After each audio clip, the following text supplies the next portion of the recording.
what are we doing for the wellness? What are we doing to identify abundance that each human being has with his intelligence or intelligence?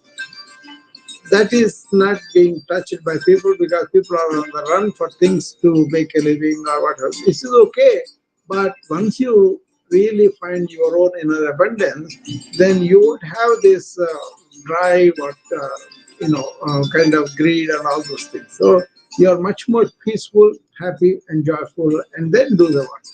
So I never want to lose that abundance. I wake up in that. I kind of feel I'm blessed with it, and I know everybody else has it. I only try to help them to calm their mind and touch that. Okay. And the third one is human beings have to learn how to use their mind and their thoughts. They usually identify with the thoughts, but what I'm saying is that's not really you. You mind is your instrument. Thoughts can come on and go, but you are aware of the thoughts. Means thought is behind awareness. Awareness is first, and then the thought. In our awareness, we have the thought. That simple switch will save so much of suffering, so much of energy, and so much of real invention, creativity. All those things will come out of that because you are not really feeling down or feeling very up unnecessarily because you are identified with the thoughts that are racing through your mind. So, do you think these three are important things, Janet? Yes, sir. It sounds important to me. Yeah, I mean, each one is kind of a big deal for people to really appreciate that. But then, why do we have to do this? Is observation of the world, where the world is going. If you look at it, then you will see AI is really transforming our civilization. That is the current thing, latest thing. Is it? This unlike anything humanity has encountered before. So entire industries, institutions, and ways of life are being reshaped as we talk about this. You see, they are they are having a faster than what we can absorb. So that's one thing. The other thing is information itself is abundant. Wisdom is scarce, and the application is much scarcer. Okay, we are downloading, really drowning in data. Let's start for we look for the meaning in that data. So access is knowledge has never been greater. We have so much access to so much of knowledge. Yet anxiety, confusion, and disconnection are raising. People are alone, lonely, are not really happy about it or not. Loneliness, it seems, if you are suffering loneliness every day, each day you feel like smoking 20 cigarettes equal worth of suffering. Okay, so that is what they came up with. So not connecting to everybody else because even though we are in one human tribe, that's a big deal too. So more information alone cannot really save us. That's second thing. Third thing is humanity needs inner evolution. That progress without corresponding development is inherently dangerous. See, that's why many people are burning out now with this all this knowledge exposure. The question is not only what AI can do, but who we are becoming as we build and deploy the AI. So it's a very relevant topic for this artificial intelligence information. And you know what? I'm not somebody who don't use them. I use them plenty. I am drowned in the I am drowned in the information, but I only treat them as outside of me, and so they don't influence me. They don't overwhelm me, basically. So I found a way of being smart about it and not discarding it, but using it for our practical purposes. Like, for example, I'm teaching this on the social media. I'm not teaching really, I'm kind of conveying how I feel about all these things.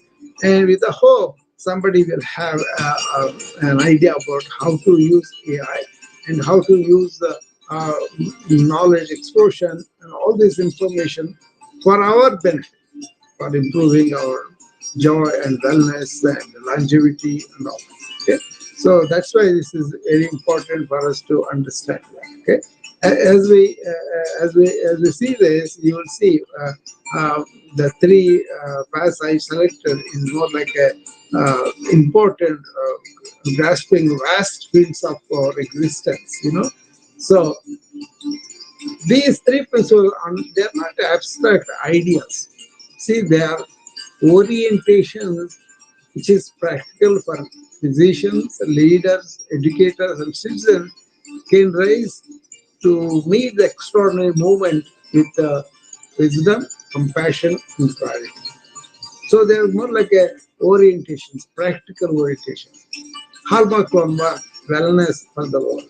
So we are going to shift from treating sickness to cultivating passion. We will continue to treat the sickness, but we won't stop there.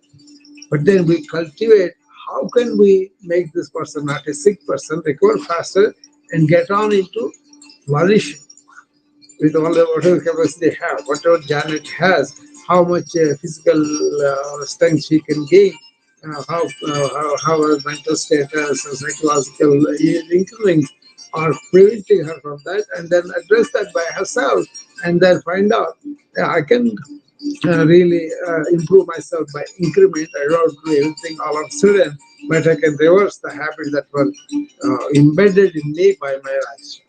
Okay, that's pretty practical. And then the second hallmark, which is that abundance within all of us, that would discover, because that is the genuine fulfillment arise from within. When you discover that inner abundance that transforms how we relate to each other and everything else. And the mind as the instrument, awareness as it is the third hallmark, where you recognize the thought is a powerful tool, but awareness, not thought, is the ground of our deepest humanity, from which all the thoughts, all the feelings, all the emotions arise. So once you have that separation a little bit also, you have immense control over the movement of thought, uh, quantity of emotions, or the quality of emotions, all those things will be under your observation and thereby your control. Okay, that's why these three hallmarks I put it together as my life work actually. But I explore these things for people in a way that they will be real. Let's take the first one. We want wellness for the world. True wellness is not mere absence of disease, that we know. It is the presence of vitality, resilience, and joy. For too long, healthcare has been organized around sickness rather than flourishing. See, that is what I want to look at. I want to treat the patient, but also make them optimize their energy, their physical thing, mental thing, everything. So, as physicians and healthcare leaders, we have an extraordinary opportunity and a responsibility, I feel, to reimagine what healing means at scale.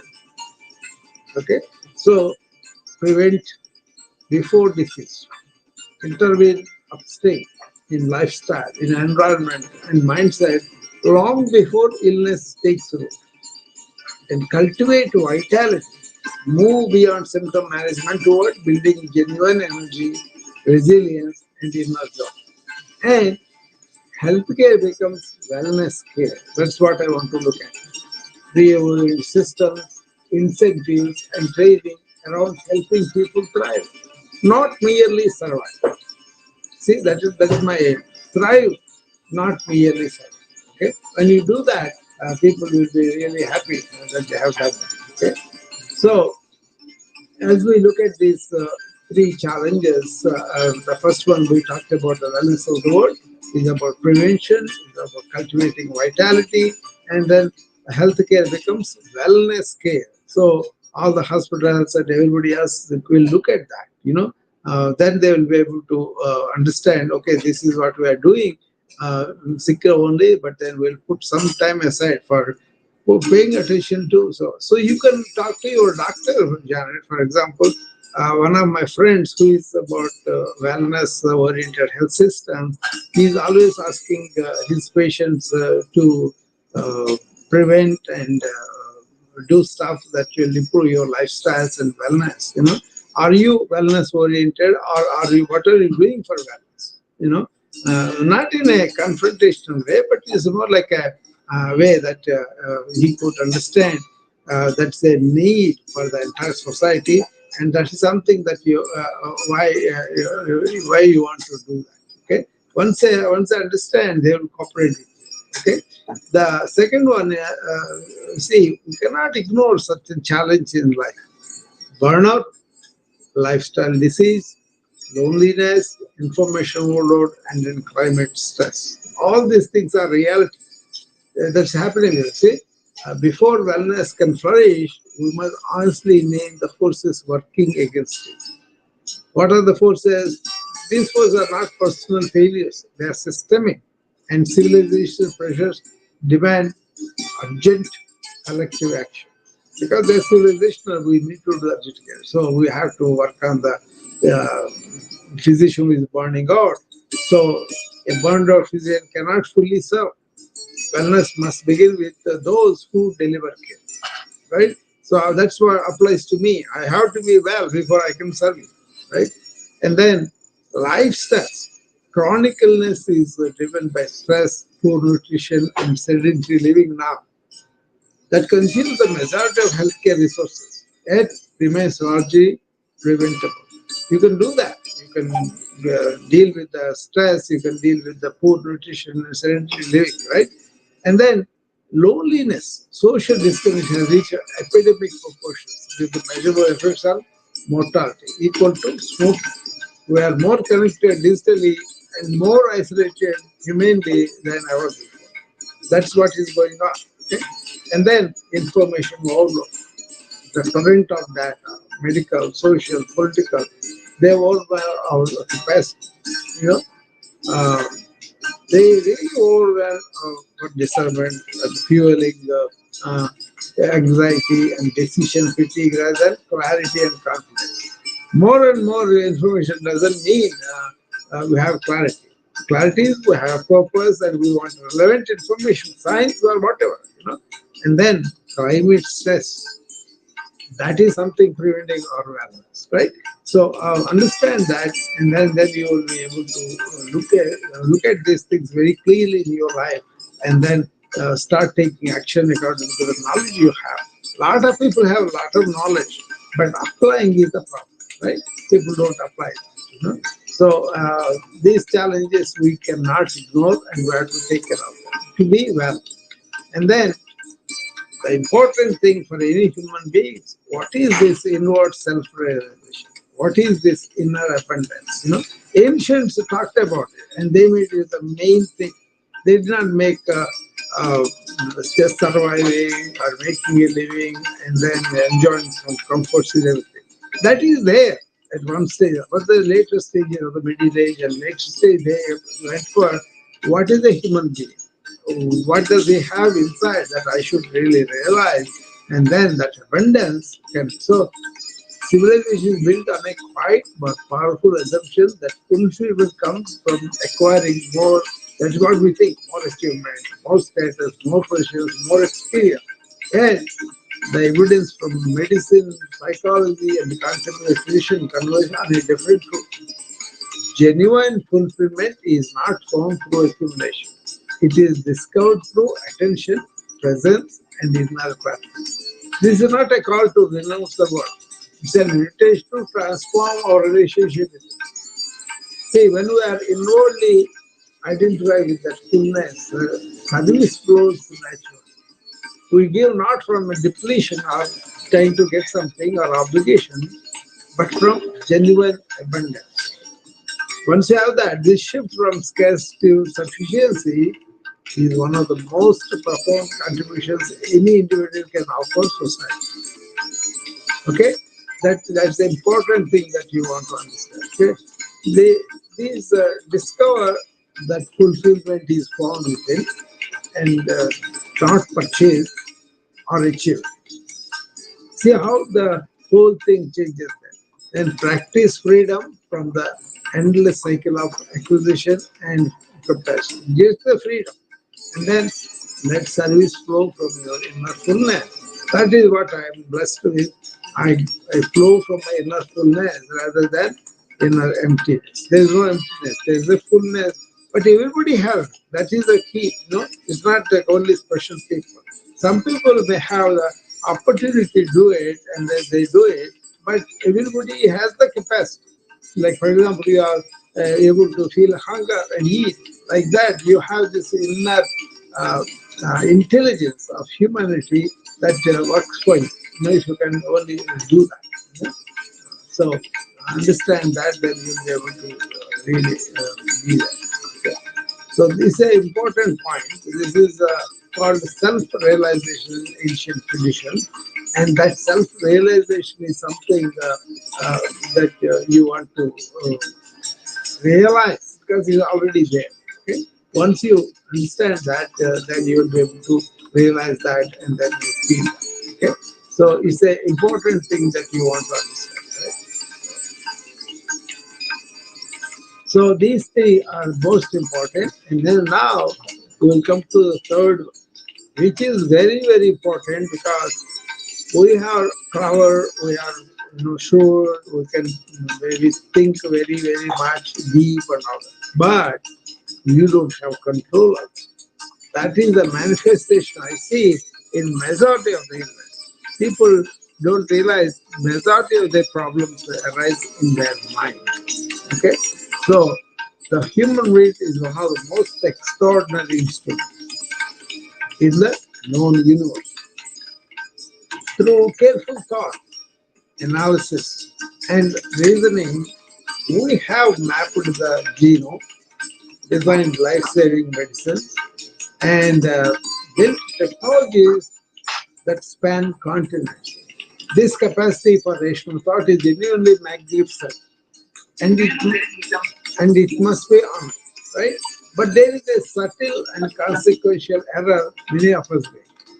The consequential error is uh,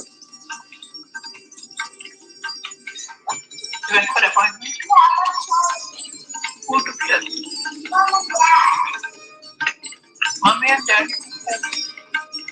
Priya, no? I am not able to mute you, Janet. Please mute yourself.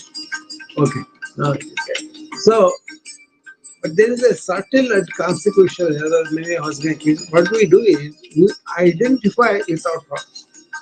We believe that the voice is our head, that narrator, the constant talker inside, the planner, the judge, is who we are within, you know. And this mistaken identity is the source of enormous suffering. That is something you have to realize by yourself by going reflecting inward and looking at everything is good. See, the great contemplation and scientific traditions both point toward the same liberating insight. The mind is a magnificent servant, but a dangerous master. We kind of make it inordinately our master. That's where everything, in the age of AI, learning to use the mind skillfully without being ruled by it may be the most urgent inner work of our time. I see many people having problems with this constant thought, not able to sleep well, and not able to really shake off this identity, and then they suffer from it. Okay, they may get depressed if their thinking is negative, or they may get unduly optimistic if they think ahead, and then they may get anxious if they don't get the results.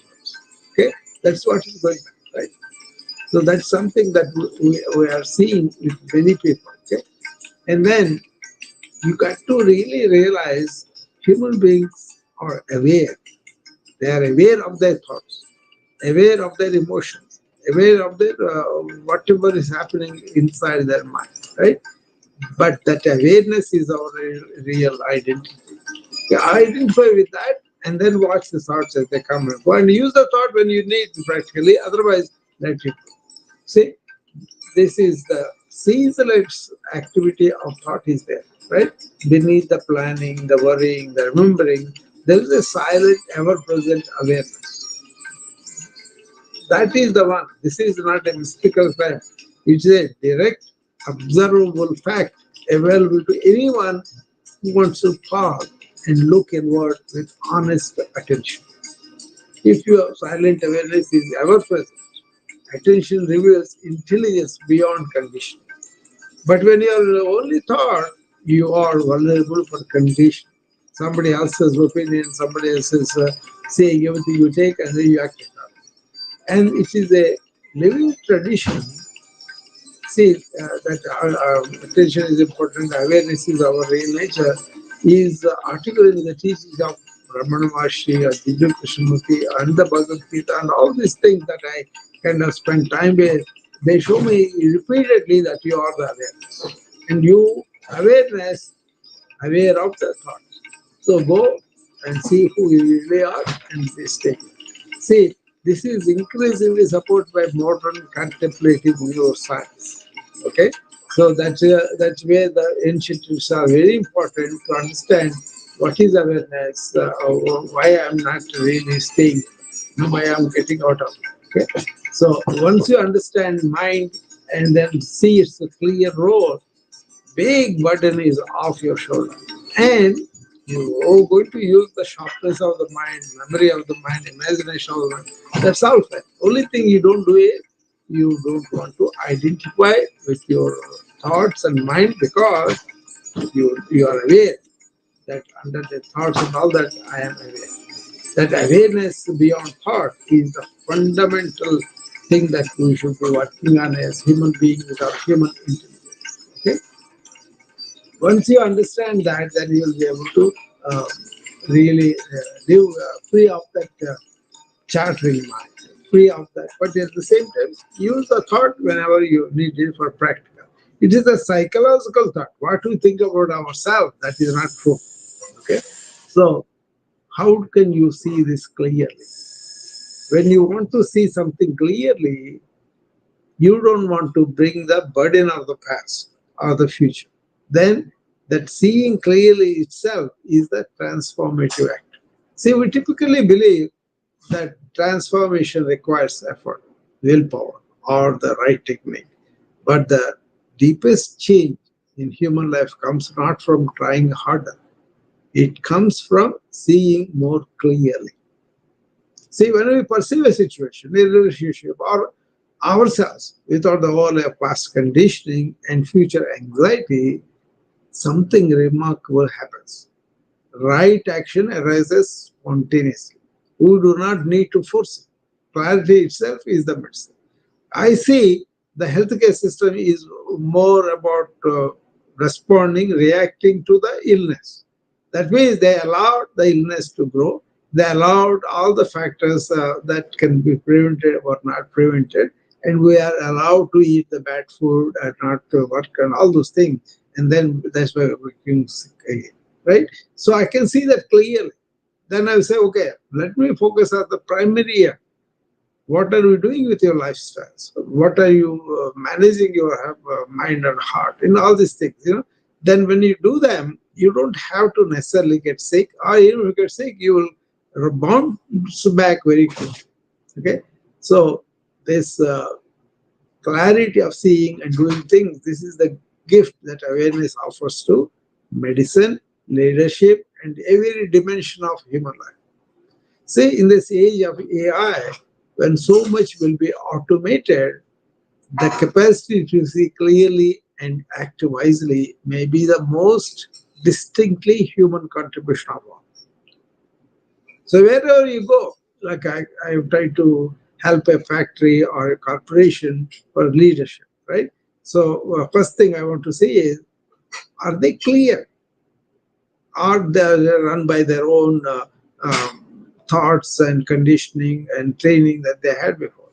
And once you understand that they are not having the clarity about the day, clarity about the other human beings and everything, they are making mistakes inadvertently, not really by focus, right? So I kind of make them, okay, don't talk about yesterday. What is that you are doing today?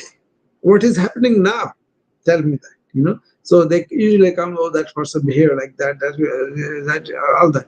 Then I say, what is that person now? Has he learned from that mistake? Had he a company put some training or set them for some whatever they can do to enhance the skill. Then they realize, oh yeah, there's no part waning about that, but let's do what we can do today. So that's why I gave my son a simple thing, okay? PPC, be present, be positive, and do only what is in your control. PPC. So that means you got to be here and now. You got to be focused on what you are doing and do every action with attention. And be positive about it, be intentional about it, be seeing the better light of every situation. And if it is in your control, do it. If it is not in your control, don't do it. Outwardly, this looks very simple. But when you put it into practice all the time, that is where the difficulty. You can see your mind is going back or your mind goes to forward, which you have developed a habit unknowingly, unconsciously for so many years. So now your habits are coming to roast you. So you just have to, uh, the capacity to see clearly and act wisely for seeing clarity. That is the most distinctly human contribution in this age of AI. I'm repeating that just because I want to make sure that we are paying attention to that human capacity we have and that we can cultivate it.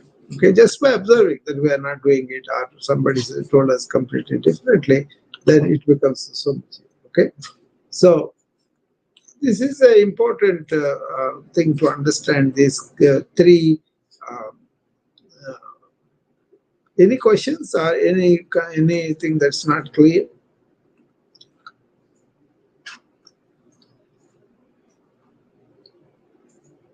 Okay. The technology itself that needs consciousness now. We have artificial intelligence, biotechnology, and digital innovation. They are neither inherently good nor inherently harmful. Their impact depends entirely on the consciousness, the awareness, values, and wisdom of those who design, deploy, and govern them. This is not a technical problem, it is a one, human problem. Okay. AI, for example, if you have a artificial intelligence plus awareness, then you design intelligent systems guided by human consciousness, not replacing it. Guided by human consciousness. I'm conscious of what I'm creating. I'm conscious of what this is going to have an effect on the kids. This is the person who is using it. That is what I'm working on right now because schools are trying to ban AI because they helped 400 schools to come into the synagogue. Now they want to ban all that in those words. Instead, if they understand awareness and consciousness, how to bring that to what they are doing, then they will put designs that are inherently safe for the kids. Okay, that's what we're conveying to. And then if you take biotechnology, for example, and you have compassion, then scientific power exercised with genuine care for the dignity and well-being of every human being. Otherwise, we don't pay attention like that. Okay, so that's a different talk. I'm going to do that again because I'm working with tech companies, schools, and all that. To not to give them more information, but more like giving them whatever they can do. Okay, so what it is these are not only personal practices.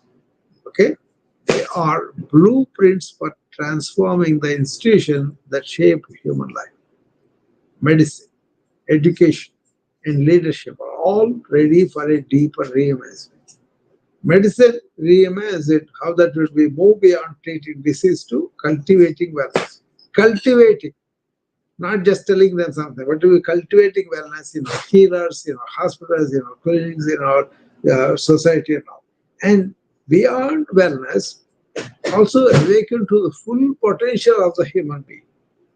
See, that's what I do, enhancement of the human being, thriving the human capacity, full potential.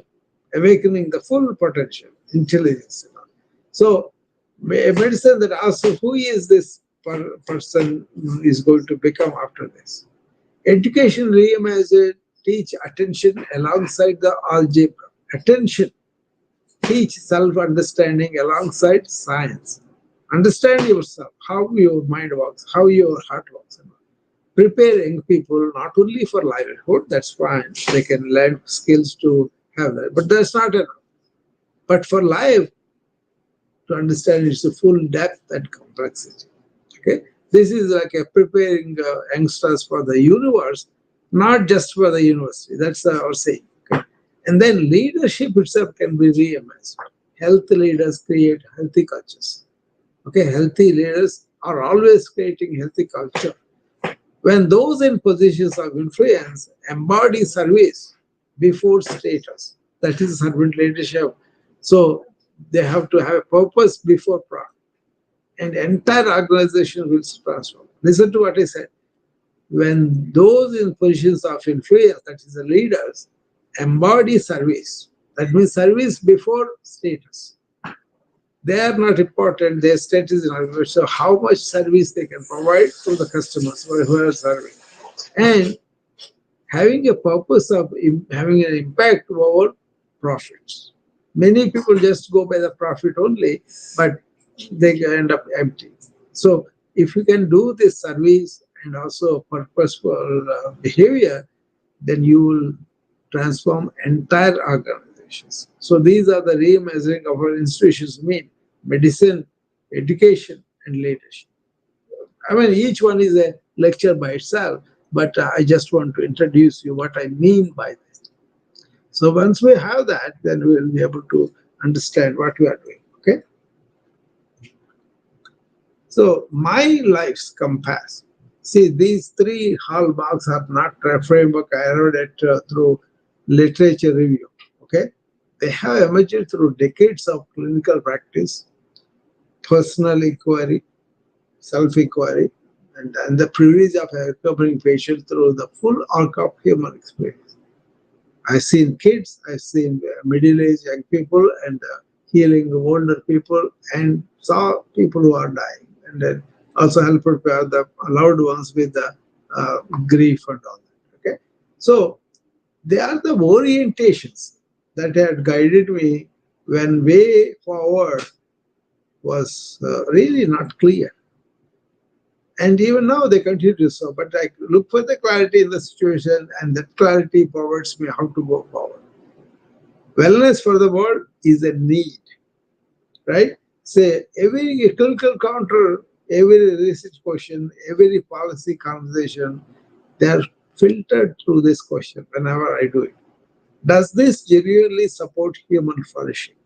Not just being well. I want them to flourish. I just want to Janet get up out chair and walk. I want her to walk much better and have a flourish in that capacity to walk. Thereby, her heart is retrained too. So, not that she has to get up and run a marathon, no. But whatever she can do, she can reach that capacity and extend her life. Live that life with wellness, live that life with joy. And then the inner abundance is that something that we are really missing out on because nobody pointed at all that is how important. Ancient cultures had this. They said dharma, artha, kama, moksha. Dharma means you have to do the right thing that helps most people. Artha means you can have some, properties and all that, but they are not going to be fulfilling in the long run. Many people who are billionaires, they come and say, I feel so empty. And then karma, innocent desires, okay. But then if you make the addiction, if you make desire as the main thing, then that leads to no fulfillment. Whereas moksha, which is the liberation from all this life's thing and also liberation from your own thinking and everything, then you find the inner joy, then you find the peace, then you find the happiness within. That is the abundance I'm talking about. Okay, so it's most important. That's what I kind of found from the ancient wisdom. They always put that moksha as the main goal. Self-realization is the main goal. You realize who you really are. not your regrets, not your money, not your belongings. They are yours. You can enjoy them. But don't limit yourself to that and miss out on the bigger abundance that you have inside. This is something I feel we should have been educated more at the beginning of our studies rather than at the end of life when we are going to die. Right? So you do immense service if you talk about this liberation, freedom from the life's effects, by intelligence, by our understanding, not by belief, but inquiring and finding out by yourself. Then that is an excellent thing that we could do to a young person. Okay, and then awareness beyond thought is something I catch hold of in the morning. When I get up, I don't let my thoughts run. I cannot be aware of what going on around me, or what time, what day, or what light, and all that will be coming to the present moment, and I anchor myself there, and then uh, having cultivated in the morning report this presence, I want to continue the presence through that. That means whatever I do, I give the present moment of attention. Whatever I do, I complete it. So one of the advantages I have is I understood what is true yoga. True yoga is stilling your thoughts so that your inner real self comes out. Staying in that stillness of thought and inner awareness coming out, you do everything. That's what in Bhagavad Gita Krishna says. Ko yogastaha kuru karmani. That means you have to first stay in the state of yoga and do anything else. What is the state of yoga? Stillness of thought. And then paying attention, awareness, and then let the awareness come out like that. Okay. So for me, this is the compass. How is the wellness in the world? Is it thriving or is it not paid attention to? Or how much people are touch with their own inner appendix? And are they being in the awareness mode or in this thought mode of past and future? What do you say, Janet, for those three questions?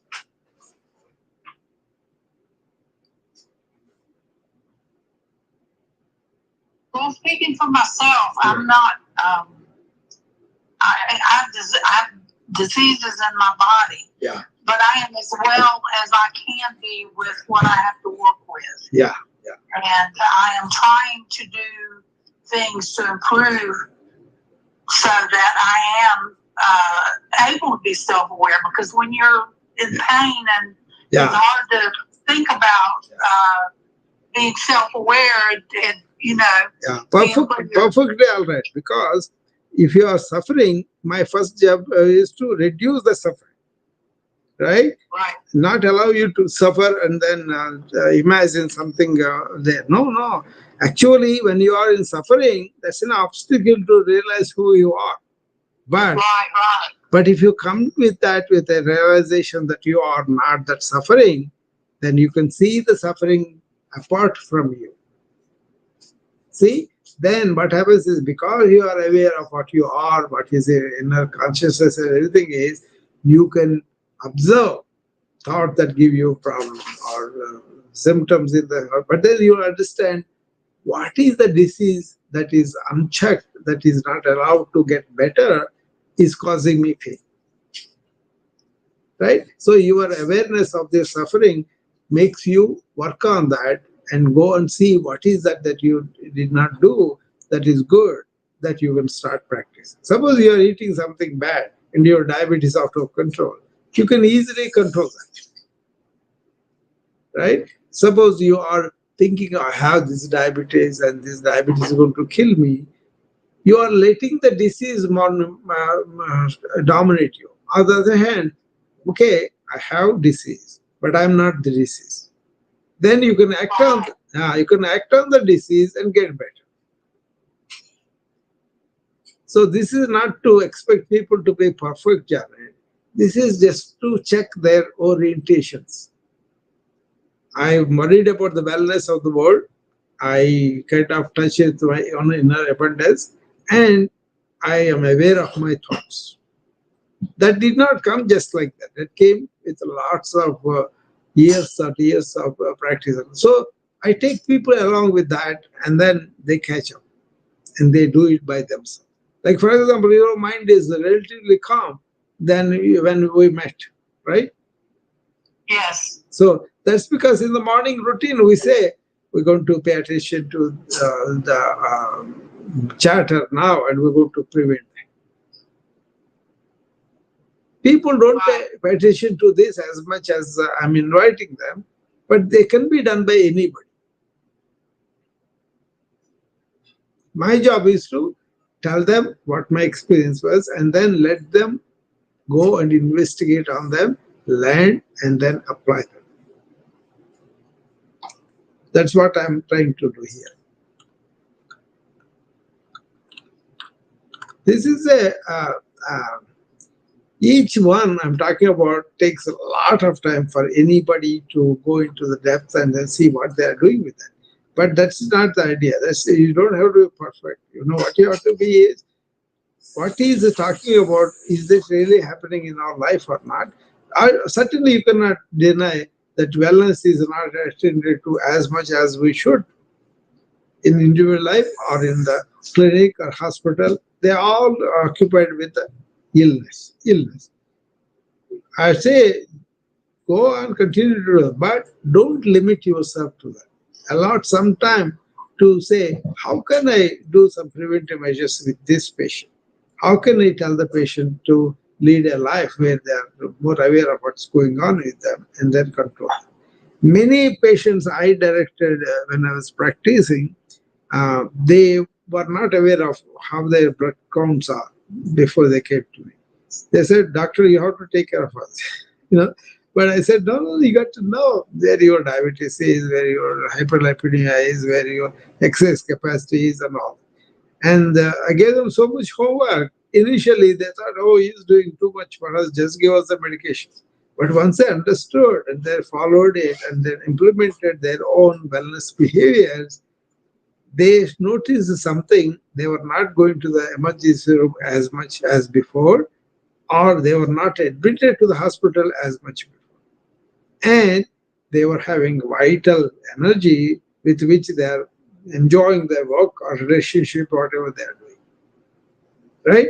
So I think you would say that happened to you also, Janet, right? Yes. Yeah.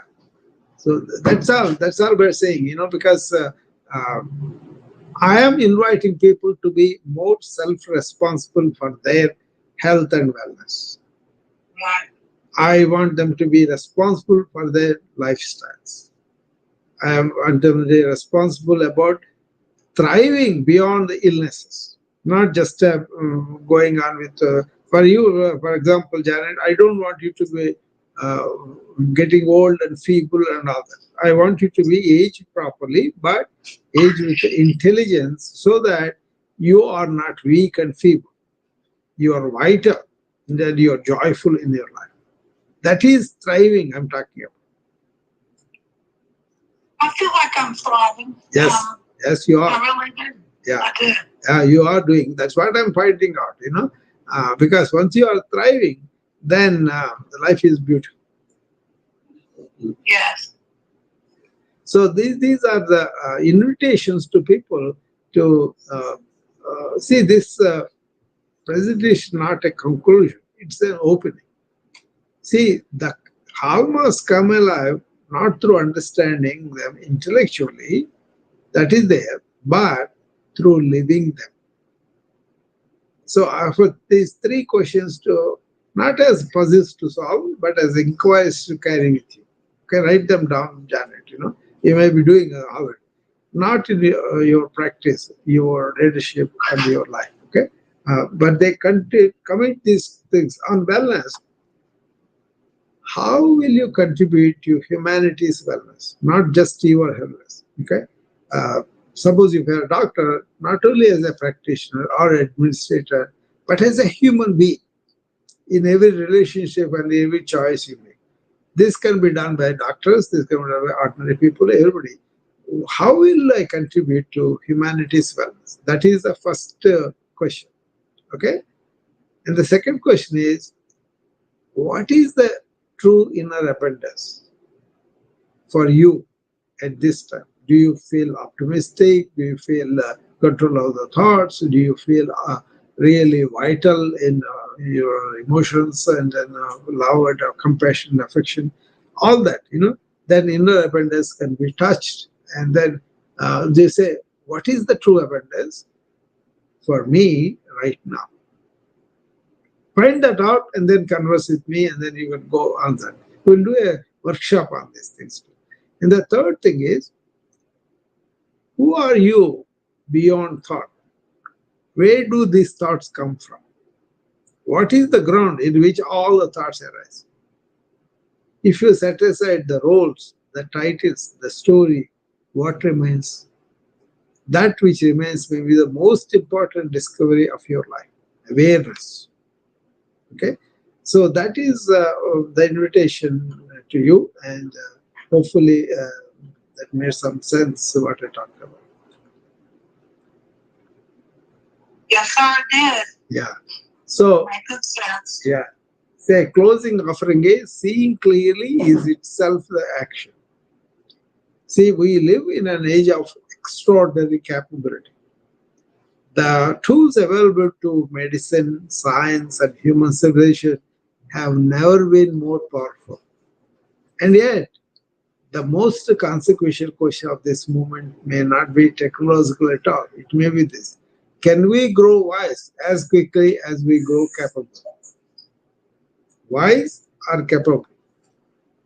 May technology see to serve humanity, not to diminish it. Technology must serve humanity, not to diminish it.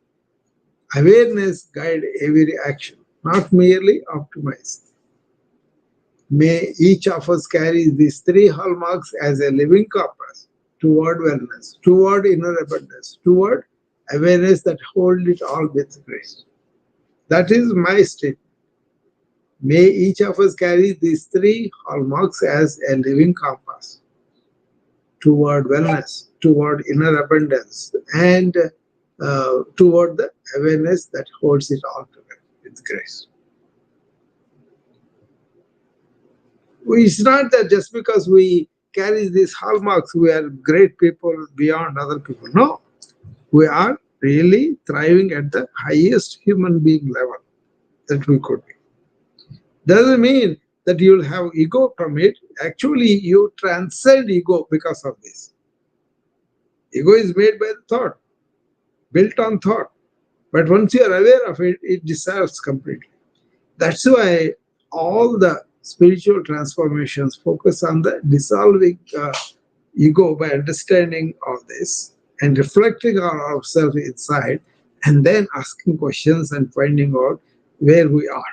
We don't have to say that, oh, I would be like this, I am like this. No, no. Just see what it is clear. Your clarity brings you your action altogether. Any questions, Janet, Janaka, anybody? No questions. I enjoyed your talk today, and I got a lot out of it. I can apply it to myself and to my environment. Yeah, very good. And then this is as I said, this is an opening. This is not a closing, right? And that means there's so much more to come on this in my satsang. Look forward to it. Yeah. Okay. I will see you again. Okay. Okay.